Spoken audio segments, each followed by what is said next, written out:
बारे में नरेंद्र से लेकर स्वामी विवेकानंद बनने तक का सफर का संक्षिप्त घटनाओं पर आधारित एक लघु नाटक आप लोगों के सामने प्रस्तुत करने जा रहे हैं।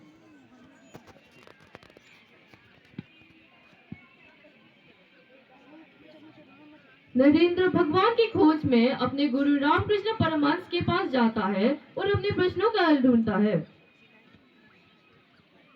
प्रणाम गुरुजी। आओ नरेंद्र, बैठो। मैं आपसे आया हूँ। पूछो पूछो ना नरेंद्र। क्या आपने ईश्वर को देखा है? हाँ, मैं ईश्वर को देखा हूँ, ठीक वैसे ही जैसे तुझे देख रहा हूँ, बल्कि उससे भी साफ मातम मन की शगुन अनुमति उसके दर्शन करा सकती है। तो फिर मुझे क्यों नहीं दिखाई देता? ईश्वर को देखना ही कौन चाहता है नरेंद्र? क्या कोई रोता है क्या भगवान के लिए? कोई चिंता करता है क्या उसकी? सब लोग अपने परिवार के लिए घरों आंसू बहाते हैं, अपनी गरीबी के लिए रोते हैं, लेकिन भगवान के लिए कोई नहीं रोता। क्या किया आपने? मेरे माँ बाप अभी जीवित है, मेरी भाई बहन अभी जीवित है, या क्या किया आपने? उठ नरेंद्र, तू बाद में खुद ही अनुभव कर लेना। बस मैं अब जा रहा हूँ, मेरे घर वाले मेरे राह देख रहे होंगे। तू फिर से आएगा ना नरेंद्र? हाँ आऊंगा, आऊंगा।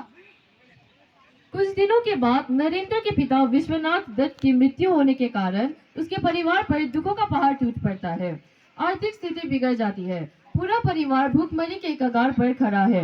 नरेंद्र आर्थिक सहायता के लिए पुनः अपने गुरु के पास जाते हैं और अपनी व्यथा बताते हुए सहायता मांगते हैं। ठाकुर, मेरे पिताजी की मृत्यु हो गई है और मेरा पूरा परिवार अत्यंत कष्ट और कठिनाइयों के दौर से गुजर रहा है। मैं उनको उनकी ऐसी हालत पर कैसे छोड़ूं? आपकी बात तो भगवान सुनते हैं ना? तो मेरे परिवार के दुख को दूर करने के लिए मैं क्यों मांगू? तू तो मेरी माँ को मानता ही नहीं था, इसलिए तो तेरे परिवार वालों को कष्ट हो रहा है। देख, आज तो मंगलवार है, माँ का दिन।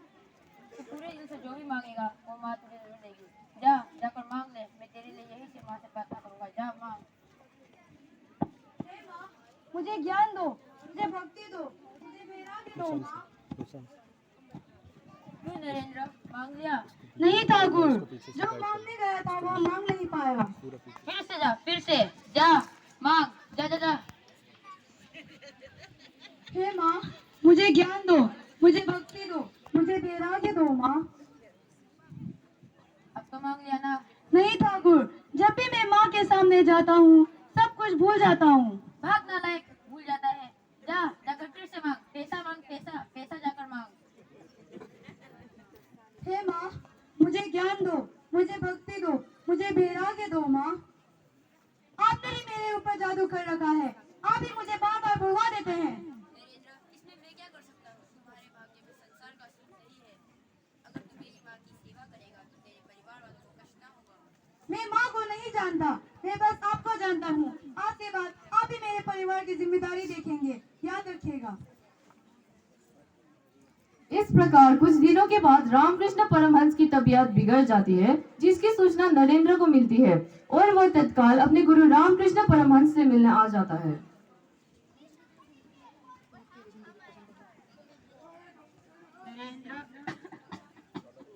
मेरे जाने के बाद तुम्हें शिक्षा देनी होगी।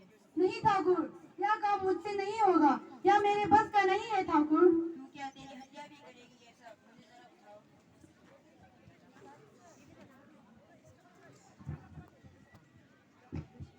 मैं फकीर हो गया रे। मैंने मेरा सब कुछ तुझे दे दिया।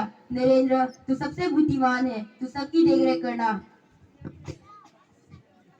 ठाकुर रामकृष्ण परमहंस ईश्वर के शरण में चले जाते हैं और उसी समय माँ शारदा का प्रवेश होता है और माँ शारदा नरेंद्र को खड़ाऊ देते हुए, ये लो नरेंद्र, सकुशल विजय करके लौटो। माँ सरस्वती सदा तुम्हारे जीवा पर विराजे। नरेंद्र चिंता में खड़े रहते हैं। क्या हुआ नरेंद्र, तुम चुप क्यों खड़े हो? माँ, मुझे मेरे भाई बहन की चिंता है। मेरा पूरा परिवार अत्यंत कष्ट और कठिनाइयों के दौर से गुजर रहा है। मैं उनको उनकी ऐसी हालत पर कैसे छोड़ दूं? वो मेरे बिना मर जाएंगे माँ। तो क्या हुआ अगर वो कष्ट में है तो? तुझे केवल अपने परिवार की चिंता है? ठाकुर ने तुझे अपनी सारी शक्तियाँ दे दी। तुझे केवल एक परिवार के लिए नहीं, ऐसे करोड़ों परिवार के लिए स्वार्थपूर्वक भावनाओं की आहुति देनी होगी। यह देश तेरे बगैर मर जाएगा नरेंद्र। जैसी आपकी आज्ञा माँ। मां शारदा के समझाने के बाद नरेंद्र अपने गुरु के चरण पादुका लेकर भारत भ्रमण पर निकल जाते हैं और अपने भारतीयों की दीनहीन दशा देखकर विह्वल होते हैं। तब नरेंद्र स्वामी विवेकानंद बनकर मुंबई के एक सभागार में अपने उद्बोधन देते हैं।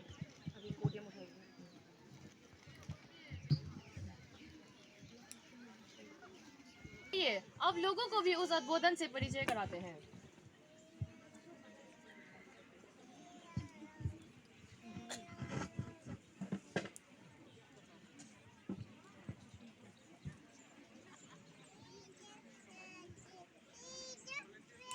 प्यारे भाइयों एवं बहनों, मैं एक ऐसा धर्म चाहता हूँ जो हम में राष्ट्रीय सम्मान और आत्मविश्वास का बोध जगा दे और हमारे चारों ओर फैले समस्त कष्ट और कठिनाइयों को दूर करने की शक्ति भर दे।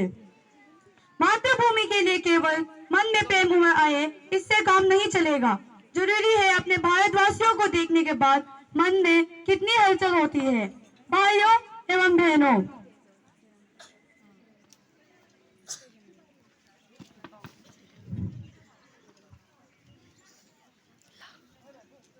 दीन दुखी गरीब भारतवासियों को देखने के बाद उनके हालात को बदलने के लिए मेरे मन में आग सी लगी रहती है। मैंने कई विद्वानों को यह कहते हुए सुना है कि गरीब अपने कर्मों का फल भोग रहे हैं। भाइयों एवं बहनों, यह नकारात्मक सोच हमें संवेदनहीन बना देती है। अरे अगर गरीब जो भोग रहे हैं वे उनके कर्मों का फल है तो उनके दुखों को दूर करना हमारा कर्म होना चाहिए। यही सिखाती है हमारी भारतीय संस्कृति। संवेदना का विकास करती है हमारी पुरातन वैदिक संस्कृति।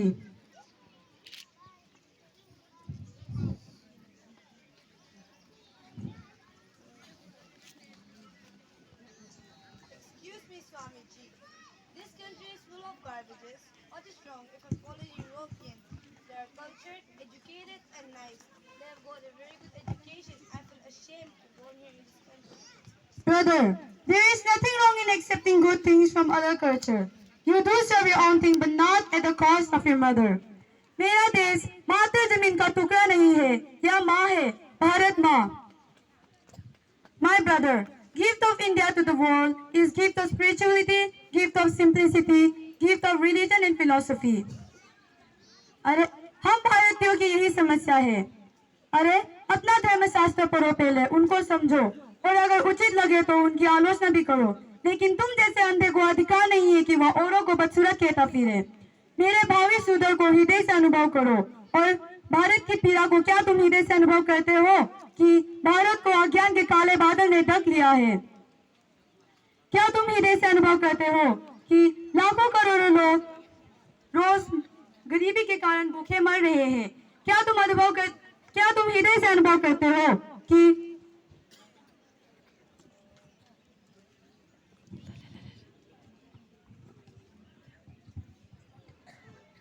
देव और ऋषियों के संतानें पशुतुल्य होती जा रही है। मैं यह नहीं कहता कि आज का युवा भारत अपने हाथों पर माला पकड़ ले। मैं यह भी नहीं कहता कि वह एकांत में बैठकर शांति की खोज करे। मैं तो उसे खुली आंखों से भारत दिखाना चाहता हूँ। भाइयों एवं बहनों, राष्ट्र ही हमारा देवता है। यह दिन दुखी व्यक्ति ही हमारा भगवान है। सेवा करें हम अपनी मातृभूमि की, वंदना करें हम अपनी जन्मभूमि की।